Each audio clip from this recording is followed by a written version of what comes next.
आज का युग चकाचौंध का युग है, भाग दौड़ का युग है। आज का युवा वर्ग हर तरफ भागता हुआ ही नजर आता है, रुकने का वो नाम ही नहीं लेता है। हमेशा उसकी इच्छाएं नए नए पैदा होती रहती हैं। एक इच्छा पूरी हुई नहीं कि उसके बाद लाइन से कई इच्छाएं एक के बाद एक उत्पन्न होते ही रहती हैं। संयम जैसे उसको कुछ है ही नहीं। आधुनिक युग में यदि हम धर्म की बात करें, संयम की बात करें, आज के युवा से कहें अच्छे से रहो, अच्छे से उठो बैठो, अच्छे से खाओ पियो, जीवन को बहुत अच्छी तरह से जियो, तो एकदम घबरा उठता है। जब उसे कुछ धर्म कहा जाता है तो उसके मन में कल्पना पैदा होने जाती है। धर्म का अर्थ त्याग, धर्म का अर्थ तपस्या, धर्म का अर्थ ये छोड़ना वो छोड़ना, धर्म का अर्थ ये नहीं खाना वो नहीं खाना, धर्म का अर्थ मंदिर में जाकर के रह जाना, धर्म का अर्थ एक लेविश लाइफ को छोड़ करके साधु की, योगी की लाइफ को जीना।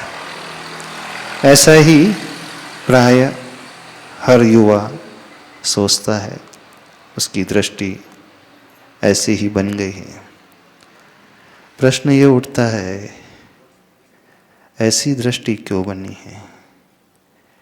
क्या जीवन में धर्म, जीवन में संयम हमें सिर्फ त्यागना सिखाता है, छोड़ना सिखाता है?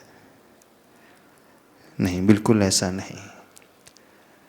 अभी समझा ही नहीं गया है, विशेषकर युवा वर्ग ने इसे अच्छे से समझा ही नहीं। एकांत से उनका भी दोष नहीं है, क्योंकि जो बुजुर्ग पीढ़ी है, बुजुर्ग वर्ग हैं समाज में, घर में, उन लोगों ने उन बच्चों को यही समझाया है, यही सिखाया है। और जब भी किसी से कुछ छोड़ने के लिए, त्याग करने के लिए कहा जाता है तो एकदम वो सहजता से स्वीकार नहीं कर पाता है, कर भी नहीं सकता है। क्योंकि जिसे बहुत मेहनत से जोड़ा है, पाया है, मैं उसे कैसे छोड़ूं?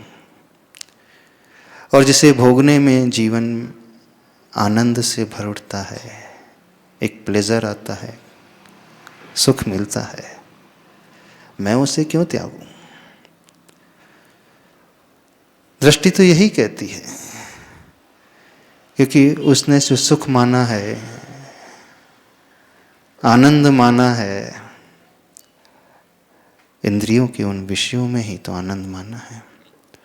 और जब वो खाता पीता, घूमता फिरता, सुनता है, देखता है, तो उसे बड़ा अच्छा लगता है। अब जो हमारे मन को आनंद से भर रहा है, हमारे लिए प्लेजर दे रहा है, और कोई उसे कहे, बड़े बुजुर्ग उससे कहें कि प्लेजर देने वाली उन चीज़ों को छोड़ दो, तो कैसे स्वीकार कर लेगा? बिल्कुल वो अपनी दृष्टि से सही कहता है।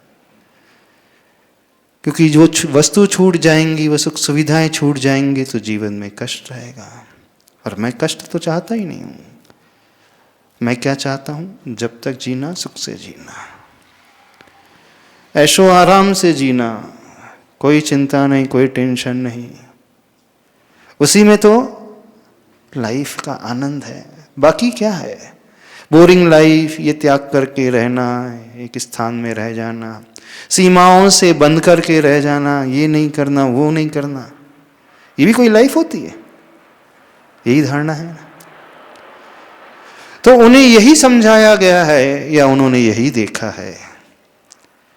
जब बढ़ती उम्र में टीनेजर्स होते हैं, उनसे उनकी मनपसंद वस्तु को छोड़ने के लिए, त्याग के लिए कहा जाएगा, बट नेचुरल है, वो उसे स्वीकारेंगे नहीं। क्यों स्वीकार लेंगे? उन्हें अच्छा लगेगा या नहीं? तो अब यहां हमें इसे समझने की आवश्यकता है, देखने की आवश्यकता है, जिसे आज की युवा पीढ़ी सब कुछ मान रही है, सुख मान रही है, मोमेंट्री प्लेजर में ही सब कुछ खोजती है। क्या वही सुख है? और यदि उनसे छुड़ा लिया जाए तो उन्हें क्या मिलेगा? उन्हें तो कष्ट मिलेंगे, शरीर को कष्ट, शरीर को पीड़ा, तो वो दुख देने वाली स्थिति है।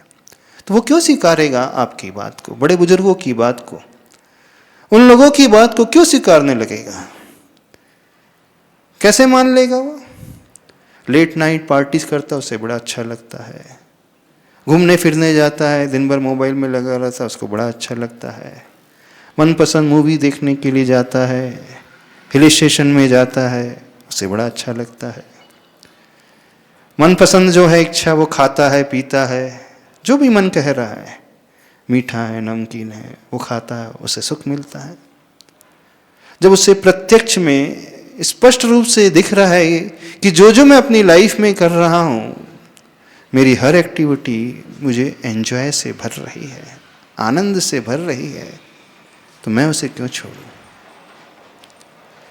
वो अपने दृष्टिकोण से बिल्कुल सही है, गलत नहीं है। तो प्रश्न ये उठता है, वो जो कर रहा है बिल्कुल सही है क्या?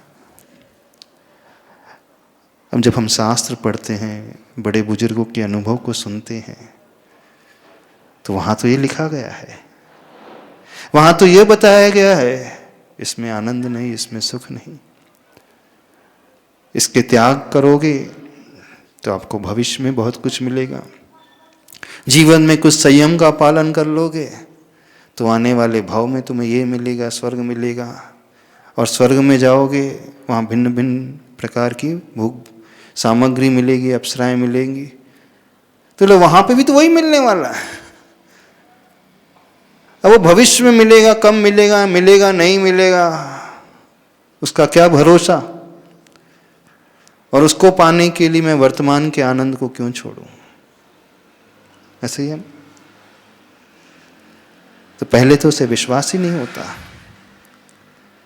कि भविष्य में कुछ मिलेगा भी, कुछ स्वर्ग आदि होता भी है, उसे विश्वास ही नहीं होता। और कदाचित विश्वास हो भी जाए तो फिर वो तर्क करता है, अरे ठीक है, जब होगा होगा, पर अभी तो हम एंजॉय कर लें, अभी तो जिंदगी को जी भर करके भोग लें, जो मन करता है वो सब कर लें। ये किसने देखा? अभी जिंदगी का ले लो मजा, कल क्या हो किसको पता, है ना? ये बातें उसके सामने आती हैं, उसकी कंपनी, उसके फ्रेंड सर्कल्स, उसके दोस्त, सोसाइटी, हर जगह यही माहौल है, हर व्यक्ति यही कहता है। एक दृष्टि वो होती है, भविष्य में कोई बीमारी हो जाएगी, इसलिए उससे पूर्व जी भर के खा पी लो, ऐश कर लो, भोग लो। और एक दृष्टि वो होती है, कोई बीमारी आ जाए उससे पहले हम अपने आने वाले भाव को सुधार लें, इसलिए हम त्याग के रास्ते पे, धर्म के रास्ते पे बढ़ लें।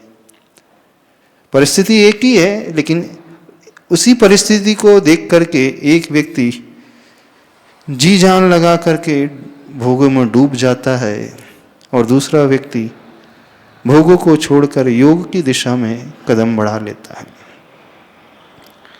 तो क्या सही हम माने, क्या हम गलत माने? अब जो अनुभव कहता है कुछ और, शास्त्र की बातें कुछ और, साधु तपस्वी कुछ और कहते हैं, तो मैं अपने वर्तमान के अनुभव को क्यों झुठलाऊं? मैं तो जिंदगी को वैसा ही जीऊंगा जैसे जीने में मुझे बड़ा आनंद आता है। वो ये धारणा बना करके चलता है और अपनी लाइफ को इस प्रकार से व्यतीत करता चला हुआ आ रहा है। तो हम यह समझने की कोशिश करें, जो आज के युवा वर्ग को समझाया गया है, पढ़ाया लिखाया गया है, वो एकदम से उसे स्वीकार करेगा भी नहीं। इसलिए नहीं करेगा क्योंकि उसका भरोसा नहीं, विश्वास नहीं। वो मानता ही नहीं है कि मरने के बाद भी कुछ होता है। चार्वाक सिद्धांत को मान करके चलता है, यावत् जीवेत सुखम जीवेत ऋणम कृत्वा घृतम पिबेत भस्मीभूतस्य देहस्य पुनरागमनम कुथा।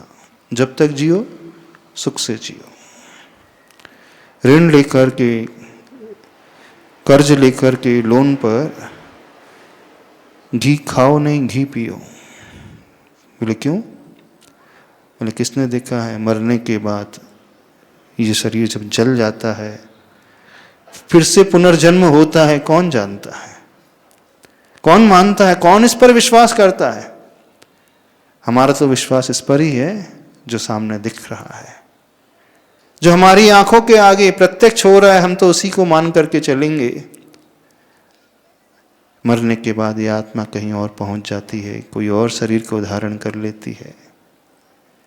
वहाँ कष्ट मिलते हैं, वहाँ सुख मिलता है, वहाँ सुविधाएं मिलती हैं। वो स्वर्ग होता है, वो नरक होता है। कौन जानता है और कौन मानता है यहाँ पे? क्योंकि वो कुछ नज़र तो आता नहीं, दिखता तो है नहीं। और जो नज़र नहीं आता उसे हम कैसे स्वीकार कर ले, उस पर कैसे हम विश्वास कर ले? तो एक विश्वास ही उन्हें नहीं होता। और जहाँ विश्वास नहीं, फिर वो कार्य भी क्यों करेगा? फिर उसका तर्क होता है, अब भविष्य में जो होगा सो होगा, लेकिन हम वर्तमान के आनंद को क्यों खोएं?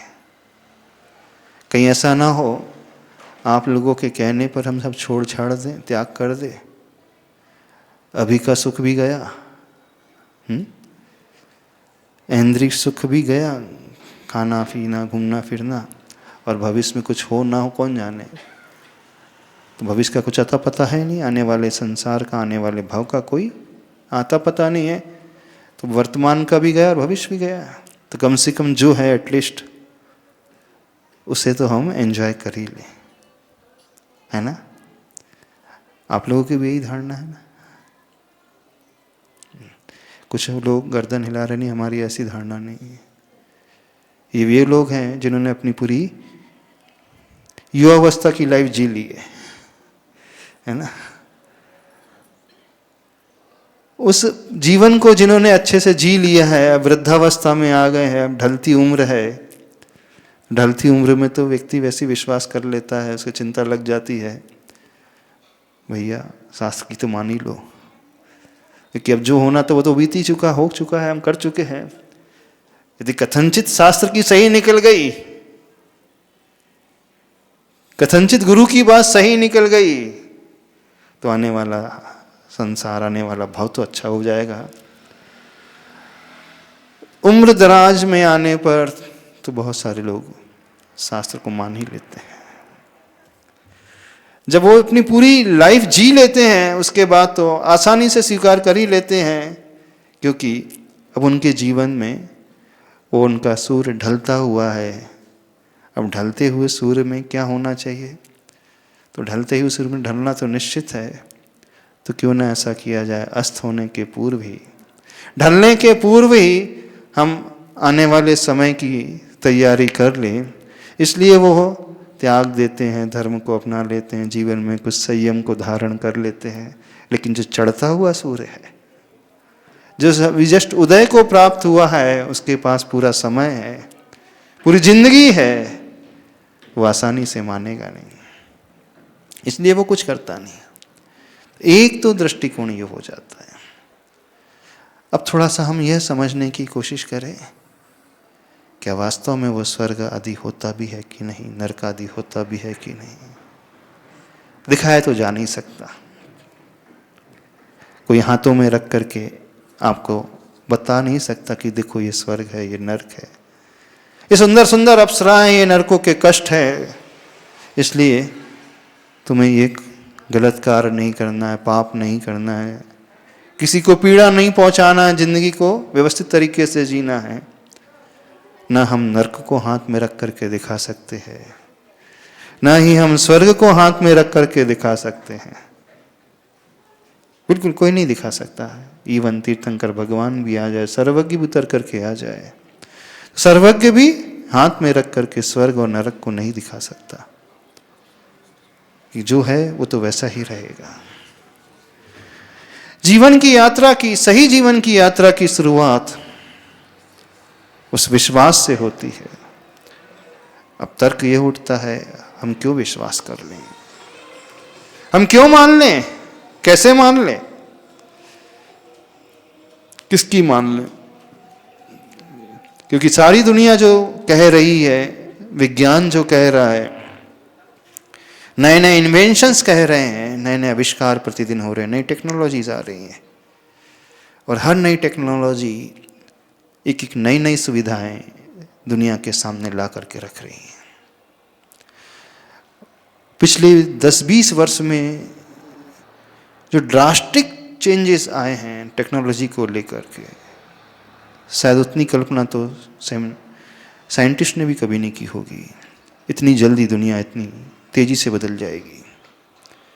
अब उस टेक्नोलॉजी को देखते हैं, विज्ञान को देखते हैं, नए आविष्कार को देखते हैं, उसे देख करके लगता है जो है बस यही है, जितना है बस यही है, इसके अलावा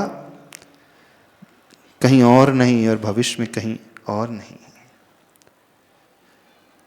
तो हम तो वर्तमान को ही मानेंगे, वर्तमान की सुविधाओं को, वर्तमान के सुख को, वर्तमान के विज्ञान को, वर्तमान के इन्वेंशन को ही मानेंगे, उसे ही मान करके आगे बढ़ेंगे। वो भगवान की बातें, वो प्रभु की बातें, वो गुरु की बातें, वो शास्त्रों की बातें, कौन जानता भगवान हुए भी कि नहीं हुए, क्या पता किसने शास्त्र लिख दिए, दिखलाई कोई देता नहीं, नजर कोई नहीं आता है। कैसे हम उस प्रभु को मान लें, कैसे उसके अस्तित्व को हम स्वीकार कर ले? यदि प्रभु है अथवा था तो उस प्रभु ने ऐसी दुनिया क्यों बना दी? यह भी प्रश्न उठता है। कोई सुखी है, कोई दुखी है, कोई गरीब है, कोई अमीर है, कोई सुंदर है, कोई कुरूप है, कोई अच्छा है, कोई बुरा है, कोई रंग है, कोई राजा है, कोई पुण्यात्मा है, कोई पापात्मा है, कोई खलनायक है, कोई सज्जन है। ये ऐसे भेदभाव क्यों कर दिए प्रभु ने? यदि प्रभु ने दुनिया बनाई है तो उसे तो भेदभाव नहीं करना चाहिए था। प्रभु ने संसार को, ईश्वर ने संस्कार को रचा है तो बड़ा सुंदर संसार रचता हो, जिस संसार में कोई अभाव नहीं होती, कोई कमियां नहीं होती, सब बढ़िया ही बढ़िया होता है। क्योंकि शास्त्रों में एक बात और भी आती है, बोले भोग भूमि की बातें आती हैं, वर्णन आता है कि संसार में ऐसी भी भूमियां हैं जहां सिर्फ भोग प्रधान है, वहां पे कुछ नहीं है, वहां कोई कर्म नहीं करना। कल्पवृक्ष की बातें आती, कल्पवृक्ष से जो मांगो, जो कल्पना करो, सारी की सारी सुविधाएं मिल जाती हैं। भोजन है, पानी है, वस्त्र है, आभूषण है, घर है, मकान है, मनोरंजन के सारे संसाधन हैं, दीपक हैं, जो हमारी इच्छा हो वृक्ष तुरंत हमें प्रदान कर देता है। सारी दुनिया को उसने उस भोग भूमि की भांति क्यों नहीं बना दिया? क्यों ये ऊंच नीच का भेदभाव, क्यों पाप पुण्य का व्यवहार, क्यों हिंसा अहिंसा की बातें, क्यों सुख और दुख की बातें? तो एक प्रश्न जो दुनिया रखती है, ईश्वर ने संसार को रचा, उस पर विश्वास होता ही नहीं आसानी से लोगों को। दूसरी थियरी आती है कि नहीं, ईश्वर ने संसार को नहीं रचा, ईश्वर ने संसार को नहीं बनाया, ये तो बनी बनाई दुनिया है, अपने आप चल रही है, न इसे कोई चलाने वाला है, न कोई इसे मिटाने वाला है, न कोई इसे उत्पन्न करने वाला है। कोई ऐसा नहीं जो ब्रह्मा हो, कोई ऐसा नहीं जो विष्णु हो, कोई ऐसा नहीं जो महेश हो, है ना? कोई ऐसा नहीं जो विधाता है। ये सारी प्रकृति, सारी पृथ्वी, सारी दुनिया अपने आप चल रही है। नेचर के अनुसार उसमें परिवर्तन होता रहता है और उसके अनुसार उतार चढ़ाव, जन्म मरण सब होता रहता है। तो जो थियोरी चल रही है ईश्वर की बनाई हुई दुनिया, उस पर आसानी से विश्वास दुनिया नहीं करती, लोग नहीं करते। आज का पढ़ा लिखा युवा, आज का पढ़ा लिखा वर्ग स्वीकारता ही नहीं। अब दूसरी थ्योरी आती है कि नहीं, संसार को किसी ने नहीं बनाया, बनाया है संसार। जो भी चलता है, जो भी अच्छा बुरा होता है, वो ऊपर वाला नहीं है जो सब कर रहा है, वो हमारे भीतर जो बैठा हुआ है वही ये सब कर रहा है।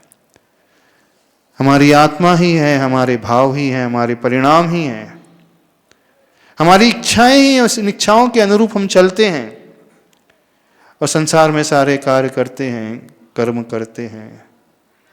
फिर जैसा हम कर्म करते हैं वैसा ही हम फल पा जाते हैं। दूसरी थ्योरी कर्म प्रधान वाली थ्योरी आ जाती है। कर्म प्रधान विश्व करी राखा, जो जस कर ही तो तस फल चाखा। तुलसीदास ने रामायण में लिख दिया। कर्म प्रधान इस विश्व को बना करके रख दिया, जो जैसा करेगा वो वैसा फल पाएगा, उसका फल का स्वाद चखेगा। ये थोड़ी सी लॉजिकली फिट बैठती है। जब हम इस चिंतन को लेकर के आते हैं, आम बोया तो आम ही आया, बबूल बोया तो बबूल ही आया, कांटे बोएंगे तो कांटे मिलेंगे, फल अच्छे बोएंगे तो अच्छे फल मिलेंगे। हम अच्छे कार्य करेंगे तो अच्छा फल मिलेगा, बुरा कार्य करेंगे तो बुरा फल मिलेगा। ये जो कॉज इफेक्ट वाली रिलेशनशिप, ये थ्योरी थोड़ी थोड़ी अच्छी सी लगती है ना? लगती कि नहीं? आपको हमारी बातें समझ में आ रही कि नहीं आ रही? आज का पढ़ा लिखा वर्ग हाँ इस थ्योरी को थोड़ा सा सही मानता है। अब हम खड़े तो वहीं के वहीं हैं। अब रही बात स्वर्ग नरक की, बोले ये तो सब हवाई पुलाव हैं, ख्याली पुलाव हैं, मनगढ़ंत बातें हैं, कपोल कल्पित बातें हैं, क्योंकि वो हमें दिखलाई देते नहीं हैं, इसलिए हम उन पर विश्वास नहीं करते। यह आत्मा होती है कि नहीं, मरने के बाद क्या होता है, जन्म होता है कि नहीं, इस पर भी हम कैसे विश्वास कर लें? जब विश्वास ही नहीं तो फिर आने वाले संसार की, आने वाले भव की, आने वाले पर्याय की चिंता ही कहाँ? तो फिर दुनिया प्रायः यहीं तक सीमित रह जाती है कि जब तक जीना है फर्स्ट क्लास जीना है, खाओ पियो ऐश करो, कोई धर्म की बात नहीं, कोई संयम की बात नहीं। अब फिर से प्रश्न उठता है, तो ये सारी की बातें शास्त्रों में लिखी है, मनगढ़ंत है, इसे हम सिरे से नकार दें? यदि हम सिरे से नकार दें, हम ये कहें कि नहीं ये कुछ नहीं होता, तो इसका अर्थ है कि हमने सारा संसार देख लिया, फिर तो हम ही सर्वज्ञ हो गए, है ना? जो जो नहीं दिखता हम उसे सिरे से नकार दें, इसका अर्थ है हमने सब कुछ देख लिया। दुनिया में ऐसी बहुत सारी चीजें होती जो नहीं दिखती हैं, फिर भी वो अपने अस्तित्व को रखती है। भविष्य की तो बातें छोड़ दे, वायरस हमें नहीं दिखता है, दिखता है? नहीं नजर आता है, उसका इफेक्ट नजर आता है। बहुत सारे बैक्टीरियाज होते हैं, हमें नहीं दिखते हैं, छोटे छोटे क्षुद्र जीव जंतु होते हैं, नहीं हो दिखते हैं आंखों से। जल है, उसमें हजारों लाखों जीव हैं, एक बूंद जल में आंखों से नहीं दिखते। लेकिन वही विज्ञान जब माइक्रोस्कोप से उसकी स्टडी करता है, वो सिद्ध करके बता देता है उसी एक बूंद जल में 36,450 नहीं लाखों की क्वांटिटी में जीव है। अब प्रत्यक्ष हमें कुछ नजर नहीं आ रहा, लेकिन सूक्ष्म तरीके से है उसमें, और वो उस माइक्रोस्कोप के माध्यम से दिखाता है, तो फिर विश्वास करने के लिए मजबूर होना पड़ता है। अर्थ क्या हुआ? दुनिया में बहुत कुछ ऐसा है जो दिखता नहीं है, फिर भी अपने एग्जिस्टेंस को रखता है। तो ये बात तो कुछ कुछ होती है। दुनिया में ऐसा बहुत कुछ होता है जो हम प्रत्यक्ष रूप से सिद्ध नहीं कर सकते, लेकिन अनुभव से और अनुमान से अवश्य महसूस कर सकते हैं, सिद्ध कर सकते हैं। कुछ एक ऐसी एनर्जी होती है, वो हमें रुला देती है, हंसा देती है। आपका मोबाइल जिस टेक्नोलॉजी पर कार्य करता है, वो वेव्स हमें नज़र नहीं आती, वो वायर्स हमें नज़र नहीं आते, वो कनेक्शन हमें नज़र नहीं आता, फिर भी आपका पूरा सिस्टम चल रहा है ना। आपका कनेक्शन दूसरे मोबाइल से तुरंत जुड़ जाता है, दुनिया के दूसरे कोने में बैठा है व्यक्ति। तो फिर चिंतन करने के लिए मजबूर होना पड़ता है। कुछ तो ऐसी है टेक्नोलॉजी जो हमारी आंखों का विषय नहीं बनती है, हमारी बुद्धि का विषय भी नहीं बनती है, पर अपने अस्तित्व को रखती है, तो उसे हम फिर मानने लगते हैं। इसका अर्थ है संसार में बहुत कुछ ऐसी चीजें हैं जो हम देख नहीं सकते, इन आंखों का विषय नहीं बना सकते, सुन नहीं सकते, छू नहीं सकते। किताबों में लिखा है, साइंस की बुक्स में लिखा है, साइंटिस्ट ने लिख दिया है और उसने प्रूव करके दे दिया है। इंस्ट्रूमेंट के माध्यम से, इक्विपमेंट के माध्यम से दिखा दिया कि ये मोबाइल चल रहा है, इंटरनेट चल रहा है, अर्थात कुछ ना कुछ है। वो उसके इफेक्ट से हमें नजर आया, विश्वास हुआ कि इसके पीछे कोई ना कोई कॉज अवश्य है, तो यहाँ हम विश्वास करने लगते हैं, क्योंकि इफेक्ट हमें साक्षात दिख रहा है। अब ऐसे ही कुछ ऐसी भी एनर्जीज होती हैं जो हम सिर्फ फील कर सकते हैं, देख नहीं सकते। तो उस एनर्जी के अनुभव के आधार पर भी हम कुछ अवश्य कह सकते हैं, कुछ तो है। अब थोड़ा सा हम और फ्लैशबैक में जाने की कोशिश करें। जिन शास्त्रों में, जिन बुक्स में जो लिखा गया है कि वो स्वर्ग होता है, वो नरक होता है, वो आत्मा, वो सब्सटेंस, वो द्रव्य, वो सोल, वो मरती नहीं, जन्मती नहीं, वो शरीर से शरीरांतर एक शरीर को छोड़ करके दूसरे शरीर को धारण कर लेती है। फिर हम थोड़ा विज्ञान को कोरिलेट करते हैं, साइंस को कोरिलेट करते हैं, तो साइंस भी तो यही कहता है, एनर्जी और substance can not be created nor it can be destroyed. ऊर्जा अथवा पदार्थ न ही उत्पन्न किया जा सकता, न ही उसे समाप्त किया जा सकता है। हम एनर्जी को पैदा नहीं कर सकते, हम एनर्जी को समाप्त भी नहीं कर सकते। हम किसी द्रव्य को, हम सब्सटेंस को पैदा नहीं कर सकते, उसे मार भी नहीं सकते, समाप्त भी नहीं कर सकते। It's just transform from one stage to another stage. एक स्टेज से वह दूसरी स्टेज में परिवर्तनशील होता रहता है। तो कुछ ऐसा है संसार में जो कभी मरता नहीं, समाप्त नहीं होता। कुछ ऐसा है संसार में जो कभी पैदा नहीं होता, फिर उसकी ऊर्जा दूसरी ऊर्जा के रूप में कन्वर्ट हो जाती है, बस इतना ही होता है। यही बात धर्मशास्त्र भी कहते हैं, जैन धर्म के शास्त्र भी कहते हैं।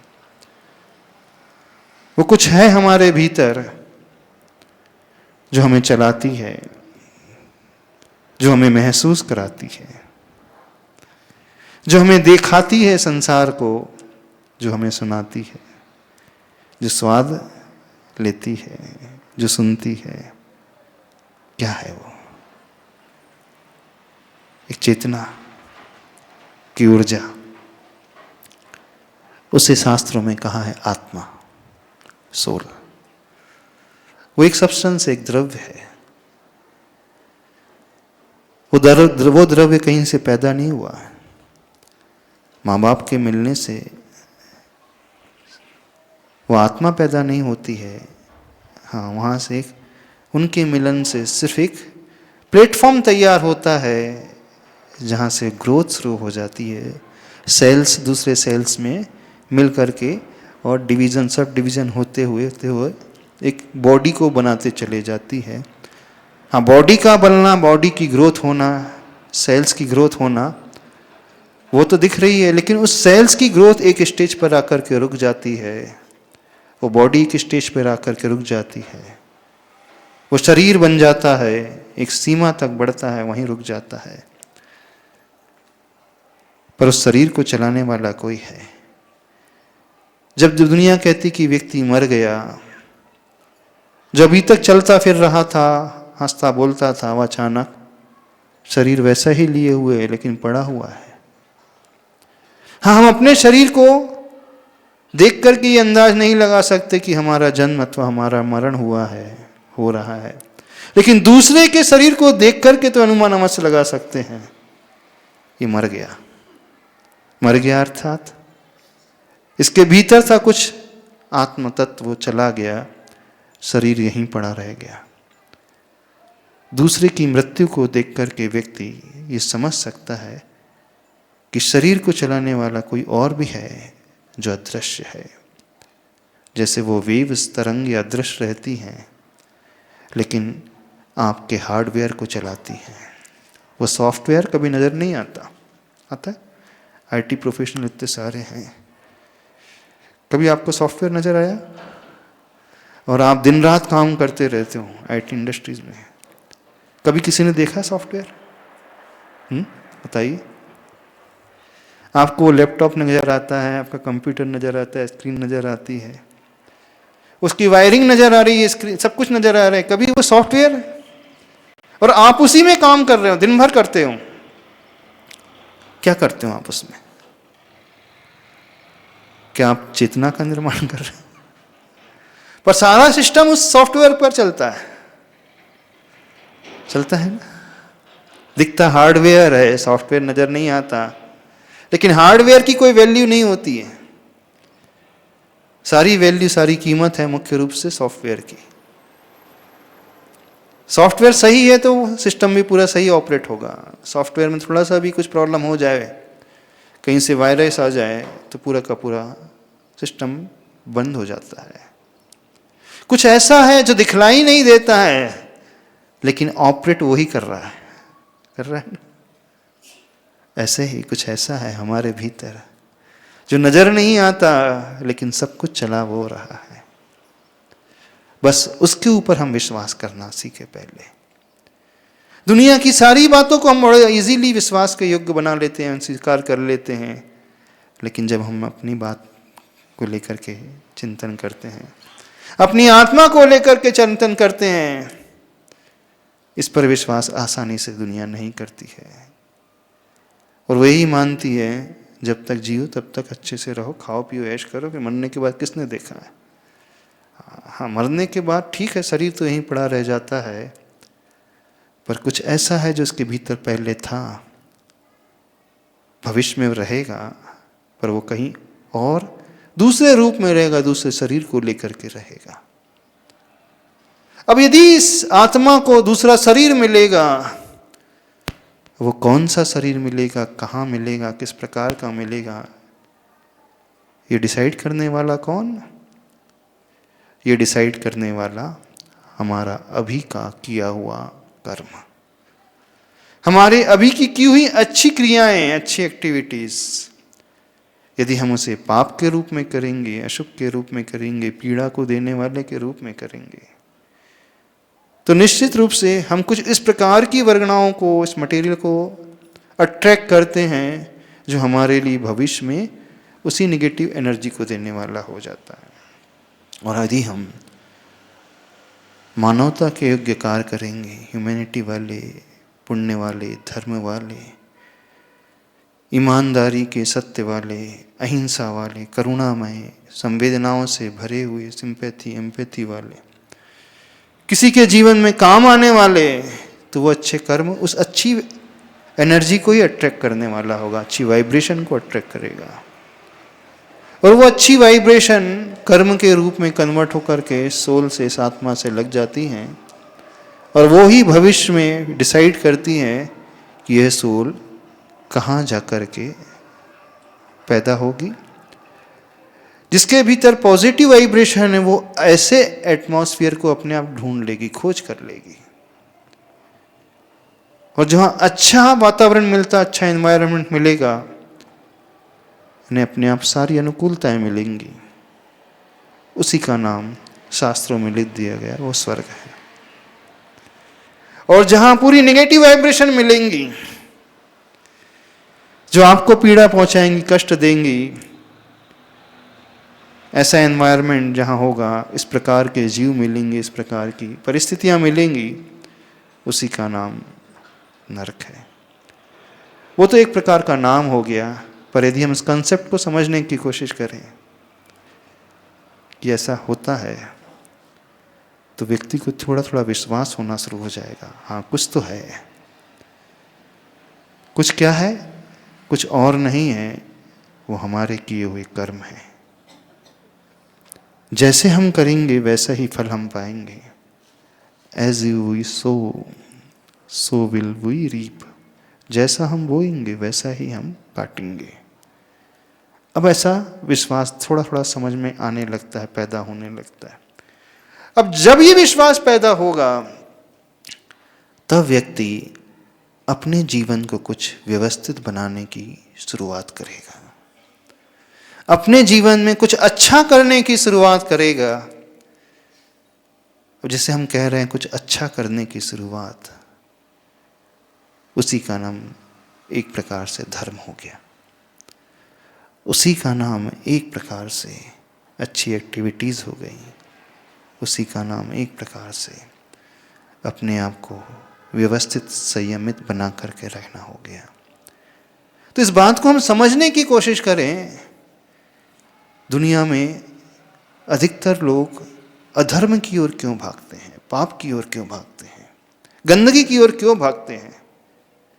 तो उसके मूल में दो कारण। पहला कारण, अधर्म की ओर भागने में, पाप की ओर भागने में, इंद्रियों के विषयों की ओर भागने में उसे मोमेंटरी प्लेजर मिलता है, तात्कालिक सुख मिलता है। कुछ खाया अच्छा लगा, नया पहना अच्छा लगा, घूमा फिरा, जो भी हमने जीवन में किया वो हमें अच्छी अनुभूति देता है, अच्छी फीलिंग देता है। तो जो अच्छी फीलिंग तात्कालिक दे रहा है, इंस्टेंटली दे रहा है, तो व्यक्ति तो वही कोशिश करेगा करने की। क्योंकि हर व्यक्ति आज इंस्टेंट ग्रेटिफिकेशन की ओर भाग रहा है। तुरंत संतुष्टि होना चाहिए, तुरंत फल मिलना चाहिए, जो हम कर रहे हैं वो मिलना चाहिए। तो एक सबसे बड़ा मेन रीजन जो है ये है। और दूसरा रीजन है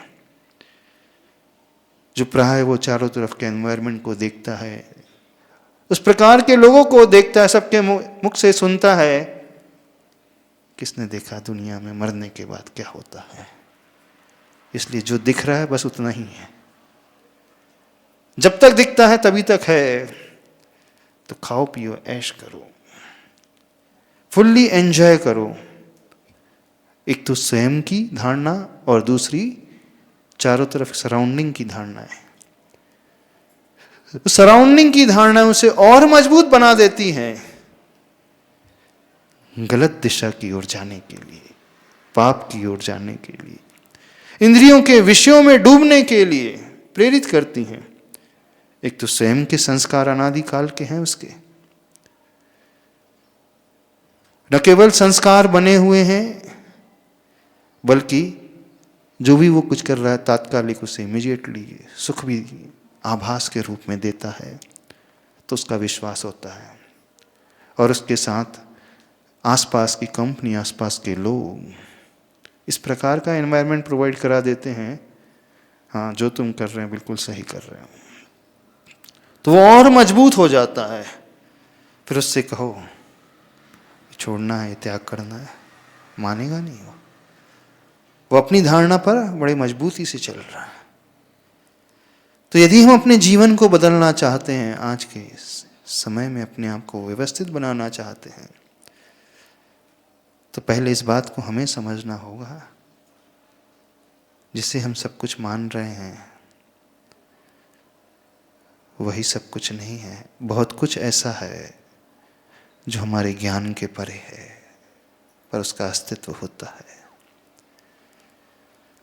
पहले ये विश्वास हम अपने भीतर लाना सीखें, और इसी विश्वास से जीवन में धर्म की शुरुआत होती है। फिर धर्मशास्त्र कहेंगे ये भगवान है, ये गुरु हैं, देव गुरु शास्त्र के ऊपर विश्वास करो, ये सब बातें बाद में आएंगी।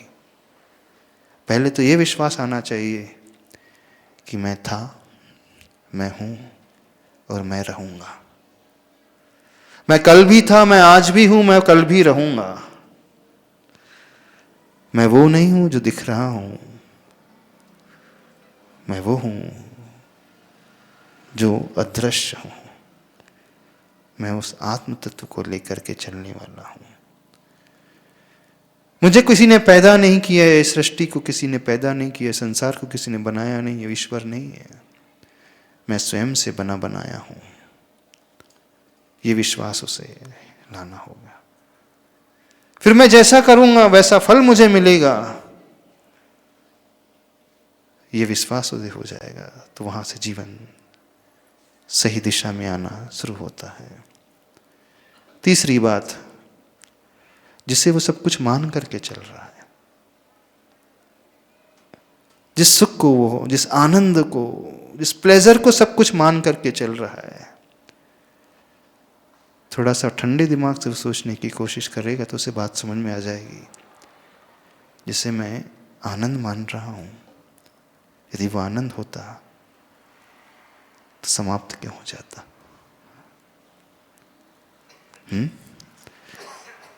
वो प्लेजर होता तो नष्ट क्यों हो जाता? जो छूट रहा है हमसे, जो समाप्त हो रहा है, वो तो एक प्रकार से भ्रम है, मिथ्या है, उलझन है।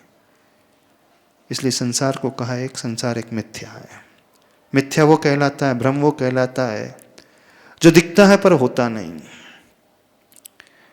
दूर से रोड पर पानी नजर आता है, गाड़ी में बैठे बैठे पास जाते हैं तो जो पानी के रूप में दिख रहा था चमकता हुआ, ओझल हो जाता है। ये कहलाता है मिथ्या, भ्रम। दूर से बहुत अच्छा प्रतीत होता है, पास जाने पर वो नष्ट हो जाता है, वो कहलाता है इल्यूजन।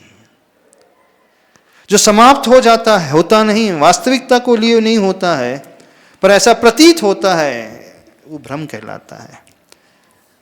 वो प्लेजर भी बिल्कुल ऐसा ही है, लगता है कि है पर मिला और चला गया। जैसे जादूगर होता है, देखा होगा आपने जादू, वो दिखाता है हाथ में नोटों का बंडल है, नोट उड़ रहे हैं, और जादू का खेल समाप्त होते ही वो पैसे मांगने लगता है ना।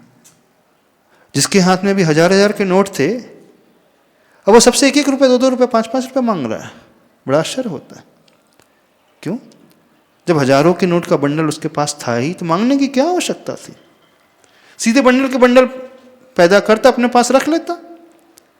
दुनिया को दिखता है कि बंडल है नोटों के,